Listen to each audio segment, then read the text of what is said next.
Alright. How many of you have seen the movie The Fast and the Furious? Of course. Some of you know the scene I'm talking about. Like in the beginning of the movie, Paul Walker doesn't want to lose his first big race, so he goes to a shop and he buys 2 big bottles of nitrous oxide. He installs them in his car, and about halfway during the race, his car ends up breaking down, and Vin Diesel makes the claim that his piston rings are melted. And since that movie, many people have become afraid to install nitrous oxide in their cars because that and on forums, I post on forums a lot, like car forums, and there's been a lot of posts regarding whether or not nitrous is good or bad. And today I'm here to tell you that nitrous is safe. Nitrous oxide is actually a great advancement in car modifications if it is used in the proper way. And there are 3 factors that can cause an engine to fail and make people have the misconception of nitrous being bad. And the 3 causes to these rumors are an insufficient air-to-fuel ratio, adding nitrous oxide to a car that can't handle it, and adding too much nitrous oxide.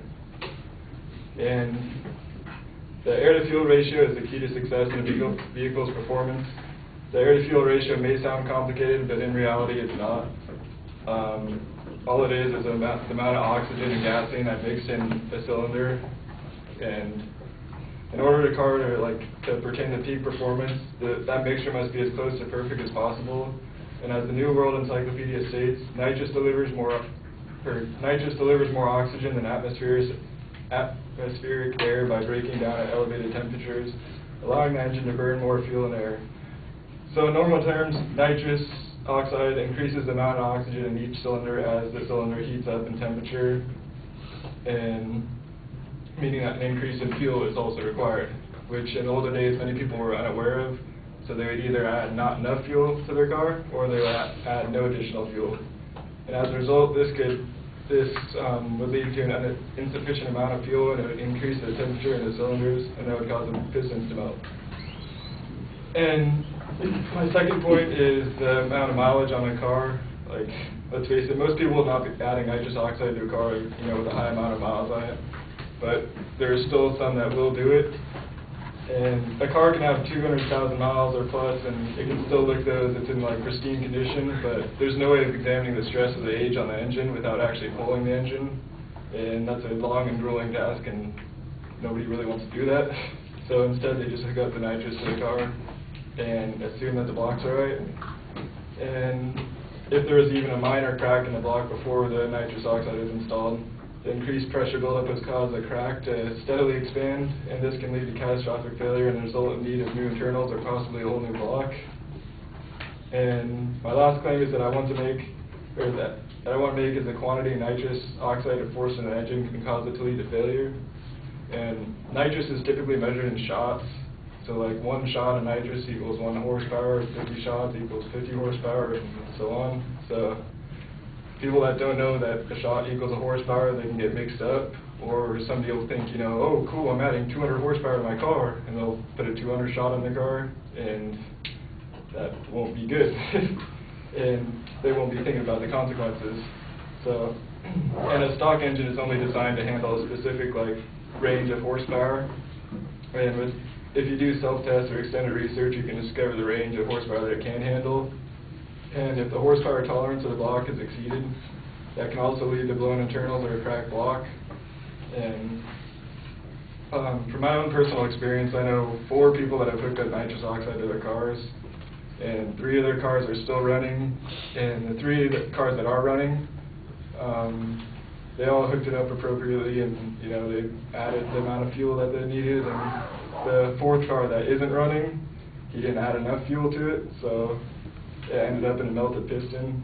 And naturally, he went around telling everybody that nitrous is bad for your car, and everybody believed him because he had his first-hand experience and he had the actual concrete proof of the piston.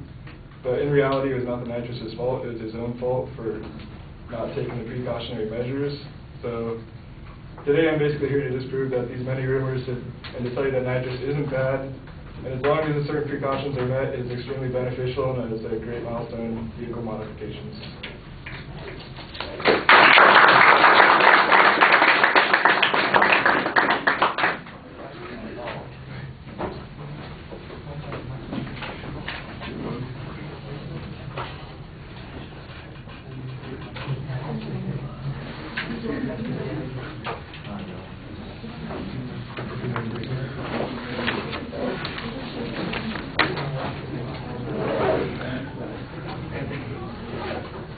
All right, Matt, you identified the proposition. It's got two parts to it, so that's a little complicated. Your secondary points sound like directions rather than inferences. In other words, here's what to do, so it becomes an expository speech, and I think that's a little bit problematic. I did think that you tried to establish that there's some controversy on this, like we had talked about the other day, mentioning the forums, referring to the movie. I thought that was okay. It was kind of strange, though, because at one point you're talking about the stresses of the NOx on engines that are old, and all of a sudden it sounds like you're making the opposite point to the point that you started with, that it's actually safe for the cars.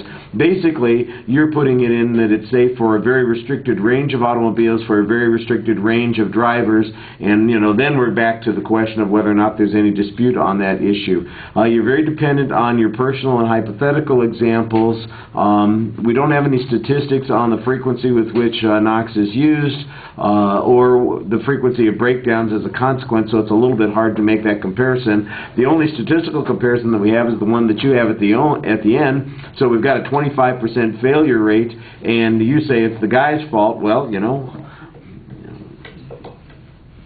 probably, but maybe it's the fact that the other guys were so smart that it didn't happen. How do we attribute it to the NOx and it being safe as opposed to the education level of the driver? It's just a little iffy on this still. It's an interesting subject, and it's a pretty narrow field. I'm just not, it sounds more like you're giving directions to people instead of making an argument about this. All right, thank you.